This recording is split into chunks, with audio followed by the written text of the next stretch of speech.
लंबे वक्त से अटकलें चल रही थीं कि नेपाल में जो अंतरिम सरकार बनने जा रही है उसकी मुखिया होंगी नेपाल की पूर्व चीफ जस्टिस सुशीला कार्की। और अब इन अटकलों पर विराम लग गया है। पुख्ता खबर आ गई है कि ये खबर सही थी। ज्यादा जानकारी के साथ हमारे साथी मुरारी हैं। जी मुरारी, क्या क्या हमें पता चला इस बारे में, आप बता दीजिए। देखिए, नेपाल में जो राष्ट्रपति भवन है, जो उनका ऑफिस है, उन्होंने इसकी पुष्टि की है कि नेपाल की जो पूर्व महिला चीफ जस्टिस जो रहीं सुशीला कार्की, वो ही देश की अंतरिम प्रधानमंत्री होंगी। और उनका जो शपथ ग्रहण समारोह वो आज 12 सितंबर को ही होना है। पहले टाइमिंग ये बताई गई थी कि 8-9 बजे या 9 बजे के आसपास ये काम होगा, लेकिन अभी पता चल रहा है कि कुछ देरी हो रही है क्योंकि कुछ तैयारियां करनी पड़ रही हैं, क्योंकि उनके साथ कुछ और लोग भी शपथ लेंगे। जैसे कि उनके इनमें जो नाम आ रहे हैं उनमें कुलमान घीसिंग का नाम है, ओम प्रकाश अर्याल का नाम है या बालानंद शर्मा का नाम है।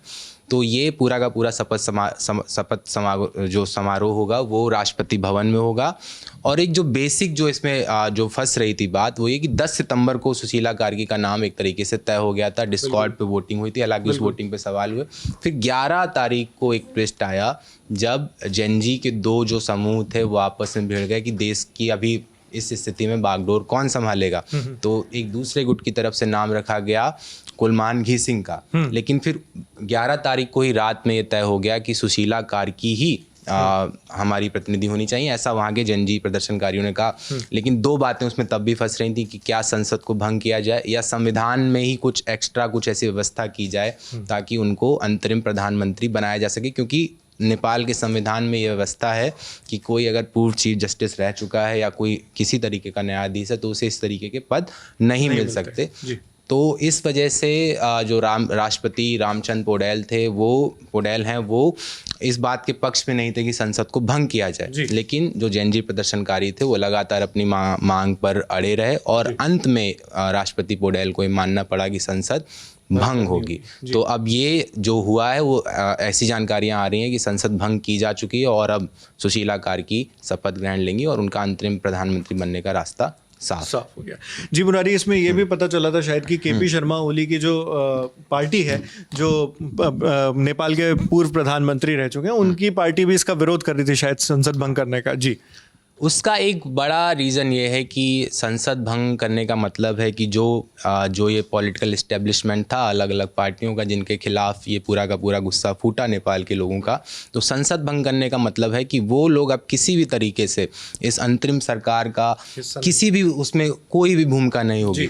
तो ये एक बेसिक मांग, इसीलिए जनजी लगातार अपनी मांगों पर अड़ा हुआ था और इसीलिए अब केपी शर्मा ओली की पार्टी इसका विरोध कर रही है कि संसद भंग नहीं होनी चाहिए, क्योंकि अब ऐसी भी जानकारियां आ रही हैं कि जो ये अंतरिम सरकार बनेगी और उसकी जो पहली बैठक होगी कैबिनेट बैठक, उसमें ये जितने भी लीडर्स हैं उनके खिलाफ एक एक्शन का प्लान बनने वाला है। जितने भी जो भ्रष्ट अधिकारी हैं, जो भ्रष्ट प्रशासनिक अधिकारी हैं, उनको उनकी धरपकड़ की जाएगी, उनके खिलाफ एक्शन लिया जाएगा। जी, इसके अलावा एक और जानकारी भी सामने आ रही है। जो इंडिया टुडे से जुड़े पत्रकार एक पंकज दास हैं, उन्होंने एक रिपोर्ट पहुंचाई हम तक कि नेपाल में जैसे ही सरकार का गठन होगा तो संकट काल लगाने की बात की जा रही है, इसकी तैयारी की जा रही है। मतलब एक तरह से इमरजेंसी जो है, और पूरे देश में इसके लिए सेना की सुरक्षा जो है उसको बढ़ा दिया गया। और कैबिनेट की जो पहली बैठक होगी इस अंतरिम सरकार की, तो हो सकता है कि सुशीला कार्की इस बैठक के बाद देश में जो वर्तमान परिस्थितियां हैं उनको देखते हुए संकट काल लगा दिए और उसकी सिफारिश की जाए, जिसके बाद राष्ट्रपति के जो मंजूरी है उसके साथ इसका होता है।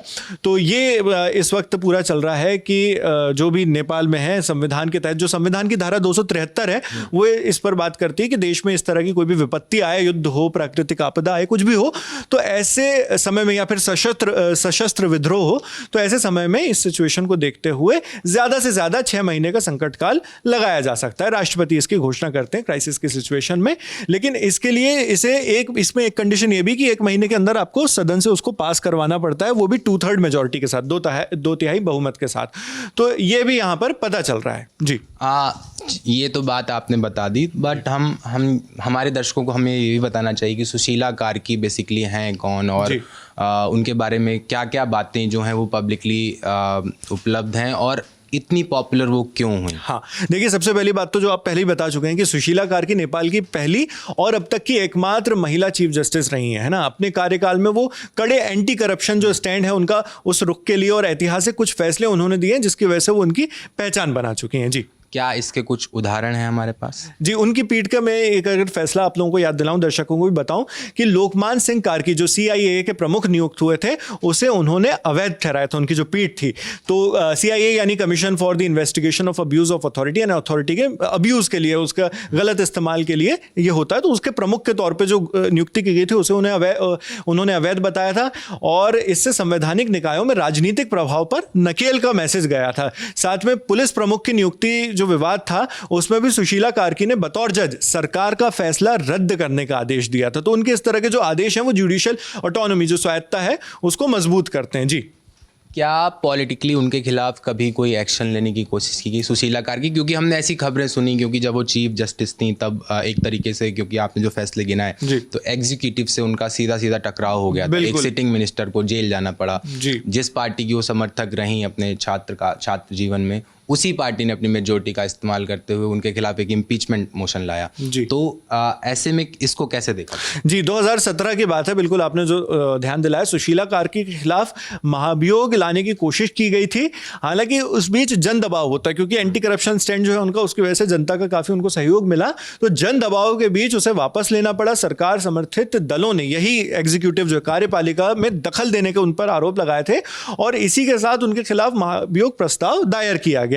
लेकिन बाद में जनता से जो दबाव आया, उसकी वजह से उन्हें इस प्रस्ताव को वापस लेना पड़ा। महाभियोग की प्रक्रिया पूरी नहीं हो पाई, और यही जो छवि है, उसी के चलते जैनजी ने जब अपना आंदोलन किया, सरकार गिरा दी, तो उसके बाद पहली पसंद के रूप में सुशीला कार्की को ही देखा, और अब अंतरिम सरकार की लीडर भी वो बन सकती हैं, जैसी वो शपथ ले लेती हैं। इसमें हम ना एक दर्शकों को एक बात ये भी बताना हमें चाहिए कि भारत से, मतलब भारत के प्रति, क्योंकि अब वो अंतरिम प्रधानमंत्री बन रही हैं, बनारस हिंदू यूनिवर्सिटी से उन्होंने लॉ की पढ़ाई की, और यहाँ पर उनका एक लंबा एक टाइम बीता। इसके अलावा भारत के प्रति उनका एक प्रो भी स्टांस माना जाता है, क्योंकि कल जब 11 सितंबर को जब घी सिंह का नाम सामने रखा गया था, तो कार्की के खिलाफ एक दलील ये भी थी वहाँ के एक गुट की, कि ये भारत के समर्थन में रहती हैं। तो भारत के परिप्रेक्ष्य में इसको कैसे देखा जाए, या जो जानकारी आपके पास होगा? जी, बिल्कुल आपने जो बताया कि बनारस हिंदू यूनिवर्सिटी से उनका ताल्लुक है, तो BHU से उन्होंने 1975 में पॉलिटिकल साइंस की जो पोस्ट ग्रेजुएशन है